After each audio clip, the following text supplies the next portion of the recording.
ಇಸ್ರೇಲಿಗೆ ಮೋದಿಯವರು ಹೋಗಿ ಬಂದು 2 ದಿವಸಕ್ಕೆ ಯುದ್ಧ ಪ್ರಾರಂಭ ಆಗೈತೆ.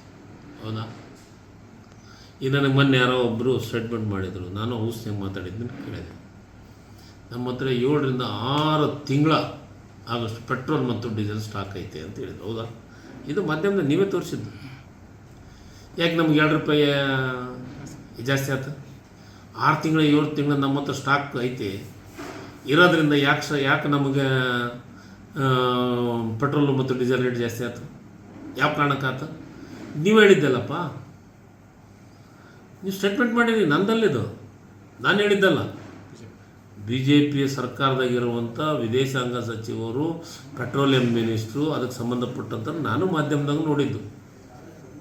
6ರಿಂದ 7 ತಿಂಗಳ ಆಗಷ್ಟು ನಮ್ಮ ಹತ್ರ ಸ್ಟಾಕ್ ಇದೆ, ನಮ್ಮ ಹತ್ರ ಅಷ್ಟಕ್ಕೊಂದು ನಾವು ಮುಂದಾಲೋಚನೆ ಮಾಡಿ ತೆಗೆದಿಟ್ಕೊಂತೀವಿ ಅಂತ ಹೇಳ್ತೀವಿ.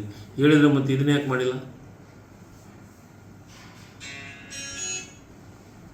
ಇದಕ್ಕೆ ನಿಮಗೆ ಕೆಲವೊಂದಿಷ್ಟು ವಿಚಾರಗಳನ್ನು ನಾವು ಮಾಧ್ಯಮದವರು ಕೆಲವೊಂದಿಷ್ಟು ವಿಚಾರಗಳನ್ನು ನೀವು ಹಂಚ್ಕೊಂಡಿದ್ದನ್ನು ನೋಡ್ಕೊಂಡು ನಾನು ಮಾತಾಡ್ತಾ ಇರೋದು. ಇವತ್ತು ಡಾಲರ್ ರೇಟ್ ಏನಾಗಿದೆ ಅದು ನಮಗೆಲ್ಲರಿಗೂ ಗೊತ್ತಾಗಂಥದ್ದು. ಡಾಲರ್ ರೇಟ್ ಇವತ್ತು ಪರಿಸ್ಥಿತಿ ಏನೈತೆ, ನಮ್ಮ ರೂಪಾಯಿ ಮೌಲ್ಯ ಪೂರ ಕುಸ್ತಿದೆ. 53-54 ಇದ್ದಂತೆಲ್ಲ ರಾಜಾರೋಷದ ಮಾತುಗಳನ್ನು ಆಡ್ತಿದ್ರು BJP ಮಿತ್ರರು. ಈಗೆಲ್ಲ ಮಾಯಾಗೋಗ್ಬಿಟ್ಟಾರ.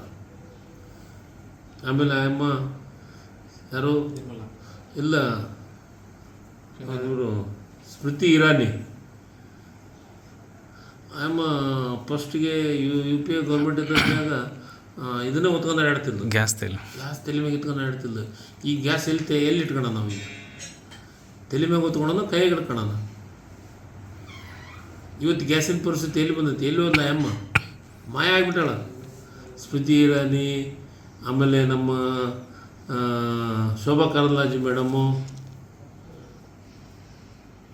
ಗ್ಯಾಸ್ ಸಿಲಿಂಡರ್ ಬಗ್ಗೆನೇ ಮಾತಾಡವಲ್ರು ಅವರು.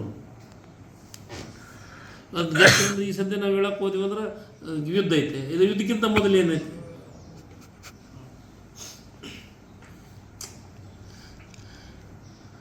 BJP ಅವ್ರಿಗೆ ಆಡಳಿತ ಮಾಡೋಕ್ಕೆ ಬರೋಂಗಿಲ್ಲ. EVM ಮಷೀನಿಂದ ಈ ದೇಶವನ್ನು ಗೆಲ್ತಾ ಇದ್ದಾರೆ. ವೋಟಿಂಗ್ಗೆ ನಮ್ಮ ರಾಜ್ಯದ ಲೋಕಸಭಾ ಸದಸ್ಯರಿಗೆ ಧೈರ್ಯ ಇಲ್ಲ, ಅವ್ರಿಗೆ ಕೇಳೋಂಥ ಪರಿಸ್ಥಿತಿ ಇಲ್ಲ.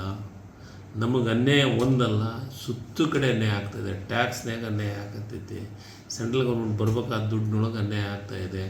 ನೀರಾವರಿ ಯೋಜನೆ ಒಳಗೆ ಬಜೆಟ್ನಾಗ ಅನೌನ್ಸ್ ಮಾಡಿದ 5300 ಕೋಟಿ ಭದ್ರಾ ಯೋಜನೆಗೆ, ರಾಷ್ಟ್ರೀಯ ಯೋಜನೆ ಅಂತಂದು ಅನೌನ್ಸ್ ಮಾಡಿದ್ದಕ್ಕೆ ದುಡ್ಡು ಬಂದಿಲ್ಲ. ಇದ್ರ ಬಗ್ಗೆ ಮಾತಾಡೋಲ್ಲ, ಬೇರೆ ಮೋದಿ ಅವ್ರ ಬಗ್ಗೆ ಮಾತಾಡೋಕ್ಕೆ ಓಡಾಡ್ತಾರೆ.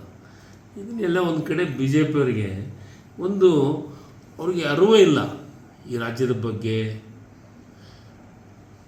ಸುಮ್ಮ ಮಾತಾಡ್ತಾರಂತ ಕೇಳ್ತಾ ಇದ್ರಿ, ಕೇಳಕತ್ತೀವಿ. ಅದು ಜನರು ಒಂದಿಲ್ಲ ಒಂದು ದಿವಸ ತಿರುಗಿ ಬಿಡ್ತಾರೆ. ತಿರುಗಿ ಬಿದ್ದದ್ನಾಗ ಇವ್ರಿಗೆ ಉತ್ತರ ಬರ್ತೈತಿ. ಟಿಕೆಟ್ ಕಗ್ಗಂಟು ಅಲ್ಲ, ಸರ್ಕಾರ ಇದೆ, ನಮ್ಮ ಟಿಕೆಟಿಗೆ ಕಾಂಪಿಟೇಷನ್ ಜಾಸ್ತಿ ಇದೆ. BJP ಹತ್ರ ಕಾಂಪಿಟೇಷನ್ ಇಲ್ಲ. ಹೀಗಾಗಿ ನಮ್ಮ ಟಿಕೆಟಿಗೆ ಡಿಮ್ಯಾಂಡ್ ಜಾಸ್ತಿ ಇರೋದ್ರಿಂದ ಸಹಜವಾಗಿ ಕಾಂಗ್ರೆಸ್ ಟಿಕೆಟ್ ತೊಗೊಂಡು ನಿಂತರೆ ಗೆಲ್ತಾರಂತ ಒಂದು ಪ್ರತೀತಿ ಎಲ್ಲ ಕಡೆ. ಕಾಂಗ್ರೆಸ್ ಅಂದರೆ ಅಷ್ಟು ಗಟ್ಟಿಯಾಗೈತಿ ಕರ್ನಾಟಕದೊಳಗೆ, ರಾಜ್ಯದೊಳಗೆ, ದೇಶದೊಳಗೆ ಅಂತ. ಹೀಗಾಗಿ ನಮ್ಮ ಟಿಕೆಟಿಗೆ ಸ್ವಲ್ಪ ಡಿಮ್ಯಾಂಡ್ ಇದೆ. ಸರಿ ಮಾಡ್ತಾರೆ. ಹೈಕಮಾಂಡ್ ನಿನ್ನೆ ಒಂದು ಮೀಟಿಂಗ್ ಮಾಡಿದ್ದಾರೆ. ಅದಕ್ಕಿಂತ ಮೊದಲು ನಾವೊಂದು ಮೀಟಿಂಗ್ ಮಾಡೀವಿ. ನಾನು ಬಾಗಲಕೋಟೆ ಇನ್ಚಾರ್ಜು. ಬಾಗಲಕೋಟೆಗೆ ಸಂಬಂಧಪಟ್ಟಂಥ ಎಲ್ಲ ಸಚಿವರು, ಅದಕ್ಕೆ ಸಂಬಂಧಪಟ್ಟಂಥ ಕಾರ್ಯಾಧ್ಯಕ್ಷರ ಜೊತೆ ಒಂದು ಸತಿ ಚರ್ಚೆ ಆಗೈತೆ. ಅದನ್ನೆಲ್ಲದನ್ನು ನಾವು ಮುಖ್ಯಮಂತ್ರಿ ಮತ್ತು ಉಪಮುಖ್ಯಮಂತ್ರಿಗಳಿಗೆ ಕಳಿಸಿದ್ವಿ, ರಾಜ್ಯದ ಅಧ್ಯಕ್ಷರಿಗೆ. ಈಗ ರಾಜ್ಯದ ಅಧ್ಯಕ್ಷರು ನಿನ್ನೆ ಮೀಟಿಂಗ್ ಮಾಡಿದ್ದಾರೆ. ಮೀಟಿಂಗ್ ಮಾಡಿ ನಮ್ಮ ಇನ್ಚಾರ್ಜ್ ಆದಂಥ ಸುರ್ಜೇವಾಲ್ ಅವರು ಬಂದಿದ್ದಾರೆ. ಬಂದು ಮೀಟಿಂಗ್ ಮಾಡಿ ಹೋಗ್ಯಾರ. ಅದಾದಮೇಲೆ ಅವರು ಈಗ ಇದಕ್ಕೆ ಕಳಿಸಿದ್ದಾರೆ, ಎಲ್ಲೇ ಡೆಲ್ಲಿಗೆ. ಇವತ್ತು ಸಾಯಂಕಾಲ ಆಗ್ಬೋದು, ಇಲ್ಲ ನಾಳೆನ ಆಗ್ಬೋದು, ಅದು ಅನೌನ್ಸ್ ಆಗುತ್ತೆ. ಒಂದೇ ಕುಟುಂಬದಲ್ಲಿ ಸರಿ, ಈಗ ಸಹಜವಾಗಿ ಶಾಮನೂರವರು ಕೇಳೋದು ಸಹಜ, ಈ ಕಡೆ ಮೇಟಿಯವರು ಕೇಳೋದು ಸಹಜ, ಅಲ್ಲಿ ಮುಸ್ಲಿಂ ಸಮುದಾಯದವರು ಕೇಳೋದು ಸಹಜ.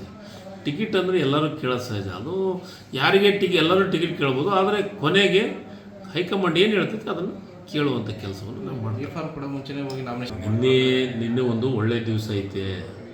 ಅನ್ನೋ ದೃಷ್ಟಿಕೋನ ಇಟ್ಕೊಂಡು ಈ ಕಡೆದವರು ನಮ್ಮವರೇ ನಮ್ಮ ಎರಡು ಕ್ಯಾಂಡಿಡೇಟ್ಗಳು ಮಾಡಿದ್ದಾರೆ, ಏನು ತಪ್ಪೇನಿಲ್ಲ. ಆಮೇಲೆ ನಮ್ಮ ವರಿಷ್ಠರದರ ಅದನ್ನು ಕರೆದು ಕುಂತು ಮಾತಾಡಿ ಸರಿ ಮಾಡೋಂಥ ಕೆಲಸ ಮಾಡ್ತೀವಿ. ಹೋಲಿಸ್ತೀವಿ, ಒಲಿತೀವಿ, ಎರಡರೊಳಗೂ ಗೆಲ್ತೀವಿ. 2 ಟಿಕೆಟ್ನೊಳಗೆ 2 ದಾವಣಗೆರೆ ಮತ್ತು ಬಾಗಲಕೋಟೆ ಕಾಂಗ್ರೆಸ್ ಗೆಲ್ತದೆ. ಕಾಂಗ್ರೆಸ್ನ ಬಾವುಟವನ್ನು ಆಚೆ ಆರಿಸ್ತೀವಿ. ನ್ಯೂಸ್ ಫಸ್ಟ್ ನಿರ್ಭೀತಿಯಿಂದ ನಿಮ್ಮ ಪರವಾಗಿ.